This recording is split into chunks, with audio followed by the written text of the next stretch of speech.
أعوذ بالله من الشيطان الرجيم. بسم الله الرحمن الرحيم. الحمد لله رب العالمين.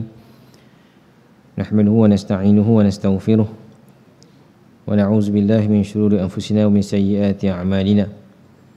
من يهده الله فلا مضل له ومن يضلل فلا هادي له. أشهد أن لا إله إلا الله وحده لا شريك له وأشهد أن محمدا عبده ورسوله. أما بعد. Wahai komunitas Islam wal iman, tahiyatan tayyibatan mubarakatan min indillah, yakuluhunna su'adatan wa nakuluha ibadah. Assalamualaikum warahmatullahi wabarakatuh. Qala Allah Ta'ala fi kitabil aziz, ba'da a'udzu billahi minasyaitonir rajim. Ya ayyuhalladzina amanu la tubtilu shadaqatikum bil manni wal adza كالذي ينفق ماله رئاء الناس ولا يؤمن بالله واليوم الآخر فمثله كمثل صفوان عليه تراب فأصابه وابل فتركه صلدا لا يقدرون على شيء مما كسبوا والله لا يهدي القوم الكافرين. صدق الله العظيم. Hormati Tuan Pengerusi dan seluruh ahli jawatan kuasa Surau Ad-Diniyah, Pusat Tahfiz Ad-Diniyah. Seterusnya sidang muslimin dan muslimat, sahabat-sahabat, adik-adik, mudah-mudahan kita semua dirahmati oleh Allah Subhanahu wa taala. Alhamdulillah, kita panjatkan syukur kehadrat Allah Subhanahu wa taala kerana pada malam ini dapat kita sama-sama berkumpul di surau ini bagi kita sama-sama menunaikan solat sunat tarawih, dan kemudian kita diberikan sedikit kesempatan masa di antara 8 rakaat ini untuk kita sama-sama mendengar sedikit majlis ilmu. Mudah-mudahan Allah berikan keberkatan, Allah berikan ganjaran yang besar kepada kita semua yang menghadiri majlis ilmu pada malam ini, insya-Allah. Sedar tak sedar tuan-tuan, malam ini dah merupakan malam yang ke-25. Malam ganjil Ramadan, lebih kurang dalam 5 hari lagi nak pergi meninggalkan kita, 5-6 hari lagi. Jadi kita kena semak bagaimanakah amalan kita, bagaimanakah prestasi kita sekarang. Adakah kita ni berada di tahap yang mana, tahap yang cukup optimum untuk menghabiskan Ramadan ini, ataupun kita ni berada di tahap yang apa, yang amat asas. Contoh, kita target nak buat 30 juzuk, tetapi tengok-tengok sekarang baru mungkin 10 juzuk, 5 juzuk, jadi kita dah ketinggalan, tak dapat nak khatam Quran. Jadi kena pulanglah. Lagi 5 hari, 6 hari lagi kena banyak baca Al-Quran setiap hari, insya-Allah. Sidang muslimin dan muslimat yang dirahmati oleh Allah Subhanahu wa taala, ayat yang saya bacakan pada awal pertemuan kita tadi diambil daripada suratul Baqarah ayat 264 yang membicarakan tentang sikap riak yang mana boleh melenyapkan pahala amalan yang banyak dilaksanakannya. Kita Ramadan ni cukup banyak, cukup rajin beribadah, solatnya banyak, baca Qurannya banyak, sedekahnya banyak. Tetapi sekiranya ada disusuli sedekah ataupun amalan baik tersebut dengan perasaan riak, dengan perasaan takbur, perasaan sombong, bangga diri, maka akan melenyapkanlah pahala amalan ibadah yang kita buat banyak-banyak bulan Ramadan ini. Allah sebut, ya ayyuhallazina amanu, wahai orang-orang beriman, la tubtilu sadaqatikum, jangan kamu rosakkan pahala amal sedekah kamu, ataupun kamu batalkan sedekah yang kamu buat tadi.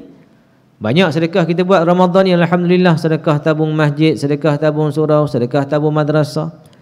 Jangan kamu batalkan sedekah kamu, yakni kamu apa? Kamu merosakkan pahala sedekah kamu bil manni wal aza, yakni dengan menyebut-nyebut dan menyakiti perasaan penerima orang yang mana menerima harta tersebut. Yang mana kita susuli, kita menyebut-nyebut pemberian kita. Dah bagi-bagi, jangan kita ungkit pula. Kita duk sebut-sebut pemberian yang kita bagi. Atau apatah lagi, kita menyakiti hati penerima derma tadi. Dia dah minta derma, kita bagi, tapi kita sakitkan pula hati dia. Kita kata, hang tak ada kerja lain, pergi kerja lah, asyik minta sedekah, contohlah. Maka kita membatalkan pahala sedekah yang kita buat tadi. Baik. kalladzi yunfiqu malahu ria'an nas, seperti orang yang membelanjakan hartanya kerana nak menunjukkan riak kepada manusia. Dia belanjakan, dia bagi sedekah tapi kerana nak riak kepada manusia bahawa dia sedekah. Dia infak nak tunjukkan kepada manusia lain bahawa dia infakkan. Kadang-kadang ceknya besar, replika cek, walaupun jumlahnya kecil je, halus tu, tapi replika besar tuan-tuan. Nak menunjukkan kepada orang lain, kadang-kadang niat dia. Kita takut kadang niatnya lari ataupun datangkan perasaan riak yang menyebabkan terbatal pahala amalan tadi. Bahaya tuan-tuan, riak ni kadang-kadang kita tak sedar. Contoh mudah, kita bangun pagi nak pergi solat subuh ataupun nak pergi qiyamul lail dekat surau, dekat masjid. Kita start enjin kereta, tengok rumah orang sebelah, gelap rumah dia. Kadang-kadang terdetik perasaan hati kita, bagus juga aku pergi masjid, jiran aku tidur lagi. Contoh tuan-tuan, contohlah. Maka walaupun sekelumit kita niat macam tu tadi, maka merosakkan pahala amal ibadah yang kita nak buat qiyamul lail pagi ni. Tapi sebabkan kita riak, habis rosak pahala amalan kita. Hati-hati tuan-tuan. Baik. Wala yu'minu billahi wal yaumil akhir, dan juga tidak beriman kepada Allah dan hari akhirat. Bila mana dia suka menyebut-nyebut pemberian, dia suka ungkit-ungkit, dia nyakitkan hati orang yang menerima sedekahnya tadi. Ibaratnya tuan-tuan, Allah sebut dekat ayat ini bahawa ibaratnya orang yang mana sedekah kerana nak menunjuk kepada manusia, sedekah yang mana mengungkit-ungkit, maka Allah sebut famathaluhu kamathali safwanin alaihi turab. Seperti apa? Seperti bandingan orang yang bersedekah tadi ibarat seperti batu yang licin. Batu yang licin dan di atasnya ada tanah. Itulah ibarat pahala sedekah tadi tuan-tuan. Namun bila mana sedekah tersebut disusuli dengan perasaan riak, perasaan bangga, perasaan sombong, maka apa yang berlaku adalah fa asabahu wabilun fatarakahu salla. Allah timpakan atas batu tadi, tanah tadi, pahala tadi, tiba-tiba Allah timpakan hujan yang lebat, akhirnya menghilangkan tanah yang berada di atas batu yang licin tadi. Tanah tu ibarat pahala kita, tapi sebab kita riak, ibaratnya tuan-tuan, kita telah menyimbah air ke atas batu yang licin tadi, maka tanah hilang, tak ada apa yang tinggal batu yang licin je. Tak ada apa bawa di hadapan Allah. Kerana apa? Kerana riak, kerana sombong, kerana nak menunjuk-nunjuk ibadah semata-mata. Contoh saya tengok kat depan skrin tadi, ada ciri-ciri riak. Antaranya bila mana dia seronok buat amal ibadah bila ramai orang. Tapi bila orang tak ramai, malaslah, sikit-sikit dah lah. Itu tanda riak. Bila mana dia dapat pujian, maka dia semakin rajin beribadah. Tapi bila tak ada orang puji dia malas. Itu tanda riak. Baik. Kemudian batu tadi tuan-tuan, bila mana ditimpakan hujan, maka tanah yang berada di atas batu tadi hilang habis. Tinggallah batu yang licin. Maka Allah sebut mereka ini la yaqdiruna ala syai'im mimma kasabu. Mereka tak mendapat sesuatu pun daripada apa yang mereka usahakan. Wallahu la yahdil qaumal kafirin, dan Allah tidak akan memberikan petunjuk kepada golongan orang-orang yang kafir kepada Allah Subhanahu wa taala. Sidang muslimin dan muslimat yang dirahmati oleh Allah Subhanahu wa taala. Dalam ayat 264 ini Allah khususkan ayat ini kepada orang yang beriman. Kita lihat Allah mulakan ayat ini dengan perkataan ya ayyuhalladzina amanu, dan kemudian menyampaikan, Allah mulakan seruan-seruan, yakni nak mengajak wahai orang-orang yang mengaku beriman kepada Allah Subhanahu wa taala, yakni nak tarik perhatian orang beriman supaya fokus apakah yang akan disampaikan selepas perkataan ya ayyuhalladzina amanu ini. Maksudnya satu ciri intipati yang penting, satu arahan yang penting, satu pengajaran yang sangat berguna yang kita orang beriman kena amalkan. Untuk itu datanglah seruan, bila mana jangan kamu batalkan sedekah yang kita buat tadi dengan perasaan riak, perasaan mengungkit-ungkit ataupun menyakitkan hati penerima sedekah tadi.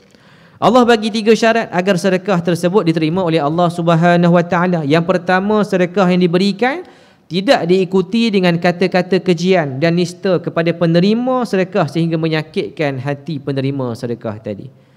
Tuan-tuan, kita bagi, kita diam. Walaupun kadang-kadang kita tak selesa, kita sakit hati, jangan cakap. Bagi je. Kalau tak bagi pun kita cakap minta maaf, saya tak dapat bagi. Qaulun ma'ruf wa maghfiratun khairum min sadaqatin yasba'uha adza. Kata-kata yang baik dan permohonan maaf itu lebih baik daripada sedekah yang mana sedekah tersebut diikuti dengan perkataan yang menyakitkan hati penerima. Ni sedekah bagi tapi mulut pun duk ngungkit, duk marah orang yang minta sedekah. Baik kita minta maaf dan kata-kata yang baik sahaja, tak bagi pun tak apa, daripada sedekah tapi menyakitkan hati orang. Yang kedua, syarat sedekah diterima Allah ialah tidak mengungkit kembali sedekah yang diberikan, sama ada di hadapan penerima derma tadi ataupun di hadapan orang lain. Duk cerita ke orang lain, aku semalam bagi dekat si Ali, dia kata, aku bagi banyak juga, contoh dia ungkit balik lah. Ataupun dia cerita kat kawan dia, semalam aku tersilap masuk dalam tabung surau RM100, aku nak bagi RM1, tersilap bagi RM100, dia kata. Segan nak minta balik, aku bagi je lah. Tapi dia segan tuan-tuan, tapi duk cerita ke orang. Tak kenal. Mana cerita ke orang, merosakkan pahala amalan sedekah tadi. Dan yang ketiga, syarat sedekah diterima oleh Allah Subhanahu Wa Taala bila mana sedekah tersebut dikeluarkan demi nak mendapatkan keredaan Allah semata-mata dan tidak dilakukan sebagai menunjuk-nunjuk kepada manusia ataupun mengharapkan sanjungan dan pujian daripada manusia. Apa yang berlaku tuan-tuan, penderma yang riak ini bukan sekadar hilang hartanya di dunia, tapi hilang pahala amalan sedekahnya. Bila mana sampai dekat akhirat nanti tak ada apa yang dapat dituntut kerana hilang dah, habis dah segala pahalanya, kerana sifat riaknya tadi. Bila mana menyumbang untuk mendapatkan pujian, menyumbang sedekah mendapatkan penghormatan, dia bagi sumbangan nak mendapatkan balasan daripada orang lain, maka sedekah tersebut tiadalah kata balasan ataupun ganjaran yang besar di sisi Allah Subhanahu Wa Taala. Takut-takut tak ada apa, kosong. Sebab tu hati-hati tuan-tuan, kita Ramadan ni kita banyak sedekah, kita banyak amal ibadah, tapi jangan ada perasaan riak, jangan ada perasaan bangga diri dengan amalan yang kita buat. Kita lumba-lumba, kita khatam Quran dulu, kita lumba nak solat banyak 20 rakaat, kita lumba nak bangun malam qiyamul lail. Tapi jangan ada perasaan riak, perasaan bangga dengan amalan yang kita buat. Takut-takut kita penat beribadah tapi tak ada hasil di akhiratnya tuan-tuan. Sama-sama kita muhasabah insya-Allah. Sidang muslimin dan muslimat yang dirahmati oleh Allah Subhanahu Wa Taala.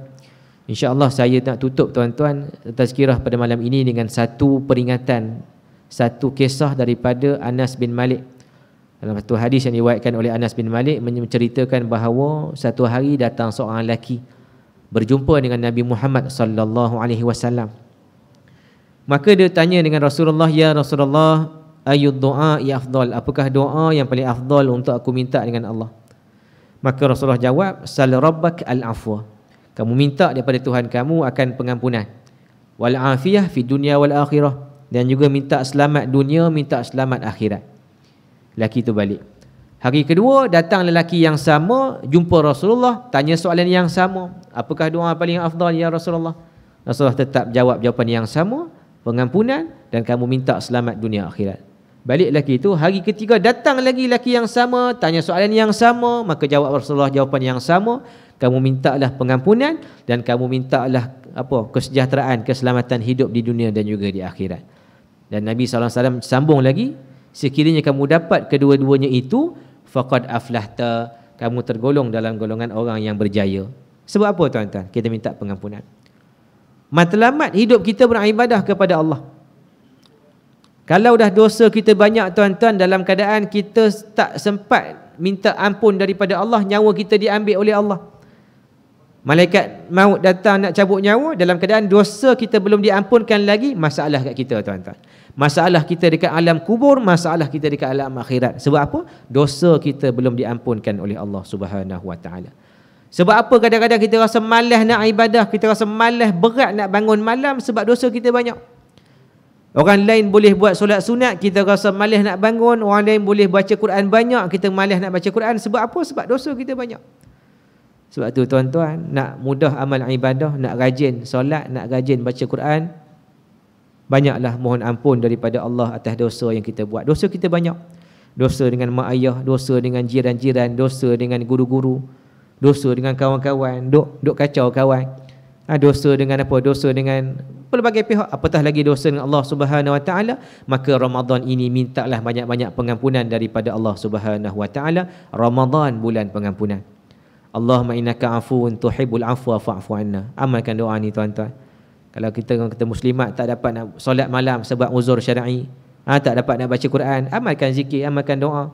Doa yang boleh, doa minta ampun daripada Allah atas dosa yang kita dah buat. Mudah-mudahan Allah ampunkan dosa-dosa kita. Dan yang kedua, Nabi sebut, kamu mintalah selamat dunia, minta selamat akhirat. Dunia ni tuan-tuan banyak ujian kita. Ujian kemiskinan, ujian apa? Ujian dilanda dengan kehilangan orang tersayang, ujian dizalimi, difitnah, dimaki dan sebagainya. Maka kita minta selamat daripada ujian-ujian dunia, tuan-tuan. Dan ujian ni jangan tengok ujian miskin sahaja, ujian kaya pun satu ujian juga. Jangan tengok sakit je ujian, sihat pun ujian juga. Waktu kita sakit kita senang ingat Allah, tapi waktu kita sihat kita susah nak ingat Allah. Waktu kita susah kita senang nak ingat Allah, tapi waktu bila mana kita senang kita susah nak ingat Allah Subhanahu Wa Taala. Dia macam tu, tuan-tuan. Kita rasa kita miskin, kita rasa susah, kita senang ingat Allah. Tapi bila kita kaya, bila mana kita sihat, kita susah nak ingat Allah Subhanahu Wa Taala. Muhasabah untuk kita bersama. Sama-samalah kita ingat Allah waktu kita senang dan waktu kita susah. Ingatlah Allah waktu kita sakit dan waktu kita sihat. Dan yang Nabi sebut, minta selamat dunia dan minta selamat akhirat kamu. Lepas alam dunia ni, tuan-tuan, lagi lama. Alam dunia ni saja mungkin 60 tahun, 50 tahun, mungkin 30 tahun, wallahu alam. Tak ada siapa boleh jamin esok kita jumpa lagi kecuali dengan izin Allah Subhanahu Wa Taala. Tiada siapa boleh jamin kita jumpa Ramadan yang akan datang kecuali dengan izin Allah Subhanahu Wa Taala. Kematian sangat hampir dengan kita. Dunia, tuan-tuan, dunia tempat kita meninggal, akhirat tempat tinggal kita selama-lamanya.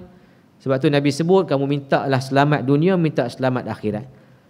Akhirat, tuan-tuan, kita berhadapan dengan apa? Alam barzahnya, alam kubur.